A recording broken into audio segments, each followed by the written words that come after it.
J'ai commencé l'aïkido en janvier 2013.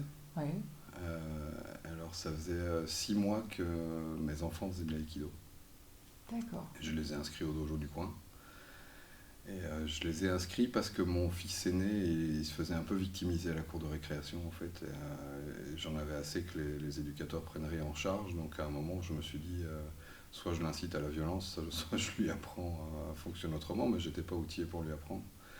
Donc je me suis dit, j'avais entendu parler de l'aïkido, je trouvais ça intéressant comme démarche. J'ai inscrit mes deux fils, du coup, à un cours enfant, à l'aïkido, et puis après 6 mois de pratique, mais après 4 mois de pratique, on l'emmerdait plus à la cour de récré, et il n'y avait pas spécialement de problème ou de tension, mais par contre, il a commencé un peu à s'imposer, à s'épanouir, ce qui fait qu'en fin d'année, quand il y avait des soucis à la cour de récré, c'est lui qu'on allait chercher pour régler les problèmes. Pas mal. Donc juste en termes d'assurance en soi, ça m'a convaincu de voir l'effet que ça avait sur mon fils. Et puis j'ai regardé ce prof là et je disais, mais en fait, c'est fabuleux ce qu'il est en train de leur apprendre, je veux faire pareil. Donc j'ai demandé de pouvoir monter sur le tapis au cours adulte. C'est comme ça que j'ai commencé l'aïkido. D'accord. Et pourquoi continues-tu l'aïkido aujourd'hui? Parce que jusqu'à présent, l'aïkido a tenu toutes ses promesses en ce qui me concerne, et que c'est quelque chose qui me permet de me recentrer, de me sentir bien, d'avoir une beaucoup plus grande assurance en moi au niveau corporel. J'ai jamais été quelqu'un qui était attentif ni à son physique, ni à son bien-être physique. Je fumais énormément, je faisais aucune activité physique autre que le vélo pour me déplacer, quoi. Et puis là, j'ai ressenti un intense bien-être et une façon de voir les choses, une façon de voir la vie qui change progressivement et qui me permet de sortir de l'illusion des rapports de force.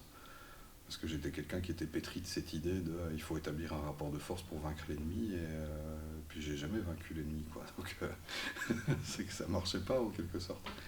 Voilà, et puis la notion de kinonagare est quelque chose qui est entré dans ma vie en fait, D'accord. dans ma vie courante, y compris quand j'ai des réunions avec des collègues, quand on a des discussions X ou Y, ou qu'on est dans des situations de tension relationnelle entre amis, en famille, etc. L'aïkido, en fait, c'est pas seulement quelque chose de physique, c'est quelque chose qui fait partie de toute notre vie, quoi. Alors, sur un tatami, je suis une brêle, voilà, je suis complètement nul, comme beaucoup d'entre nous. On est tous un peu. On est tous nuls. On va ramer longtemps. Ouais, on va ramer longtemps, mais Ouais. en tout cas, le misogi est en train de se faire. Je sens Oui, je oui. sens que je change, et je sens que je me sens de mieux en mieux grâce à ça, quoi. Alors justement, ça rejoint la dernière question que je te posais, c'est qu'est-ce que tu cherches sur le tatami quand tu pratiques? Qu'est-ce que je cherche sur le tatami? Déjà, je vais plutôt parler des stages. Dans les stages, Ouais. je cherche la diversité, je cherche à rencontrer des élèves qui pratiquent, enfin qui sont sur la même voie que la mienne, mais qui ont des corps différents, des façons d'appréhender l'aïkido différentes, enfin de faire des rencontres aïkidoka en quelque sorte, et me mettre dans des situations de difficultés que j'ai pas dans le dojo que je fréquente quotidiennement, pour évoluer, simplement pour évoluer. Et alors au dojo, je cherche l'enseignement de mon professeur. Je suis là parce qu'il est là et parce que c'est lui qui me montre comment on fait, qui me corrige. Et voilà, puis un dojo, on a un prof, c'est pas comme un père, mais il y a quelque chose d'un peu familial. C'est une entreprise familiale, un dojo, donc on a tous notre responsabilité, qui n'est pas une responsabilité contractuelle, quoi, qui est une responsabilité beaucoup plus relationnelle, et qui est ancrée dans la relation anthropogogique entre le prof et nous, quoi.